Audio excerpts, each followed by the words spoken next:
ఈరోజు ఈ వీడియోలో వినాయక చవితి రోజున వినాయకుడిని మురికి నీళ్ళలో నిమజ్జనం చేయాలా ఆ విషయం గురించి మాట్లాడుకుందాం. అంటే ముఖ్యంగా పెద్ద పెద్ద వినాయకుడిని చాలా అందంగా తయారు చేస్తారు.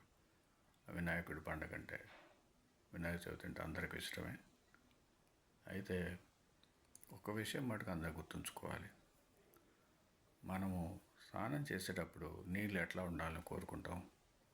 మంచిగా మురికి లేకుండా, వాసన లేకుండా ఉండాలని కోరుకుంటాం. కానీ మరి విఘ్నాలను తొలగించే గణేశుడి దగ్గరికి వచ్చేసరికి ఏం చేస్తున్నాం అంటే, నీళ్ళు పారే నీళ్ళు అయితే పర్వాలేదు, అక్కడే స్టాగ్నేట్ అయిన వాటరు, నిలవ ఉన్న వాటరు, వాసన వచ్చే వాటరు, అట్లాంటి చోట వినాయకుడిని నిమజ్జనం చేస్తున్నారు. భారీ ఎత్తున తీసుకెళ్తున్నారు పెద్ద పెద్ద బండ్ల మీద. కానీ ఆ మురికి నీళ్ళల్లో వినాయకుడిని నిమజ్జనం చేస్తున్నారు. ఇది మటుకు చాలా బాధాకరమైన విషయం అండి. నాకు తోచిన ఆలోచన మీతో పంచుకుంటున్నాను.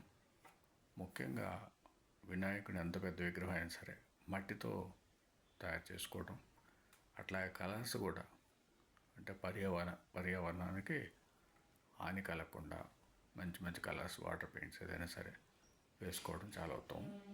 అట్లాగే చాలా చోట్ల ఇళ్లల్లో కానీ లేకపోతే ఖాళీ స్థలాల్లో ఉన్న వాళ్ళు కానీ ఆ ఖాళీ స్థలంలో వినాయకుడిని ఉంచేసి అక్కడే నిమజ్జనం చేసేస్తే ఆ మట్టి అంతా కరిగిపోతుంది. మళ్ళీ వచ్చే సంవత్సరం ఆ మట్టి బాగుంటే వాడుకుంటాం, లేకపోతే కొత్త మట్టి తెచ్చుకుంటాం. సో ఇది నాకు తోచిన సలహా అండి. అంతే తప్పితే వినాయకుడిని దుర్గంధమైన నీళ్ళలో, మనం వాడని నీళ్ళలో పెద్ద పెద్ద వినాయకుడిని తీసిపోయేసేసి వినాయకుడిని అవమానించవద్దు. ఓం సమ సద్గురు సాయినాథ్ మహారాజ్కి జయ. ఓం సమ సద్గురు భరద్వాజ్ महाराज की जय. ओम श्री गणेश महाराज की जय.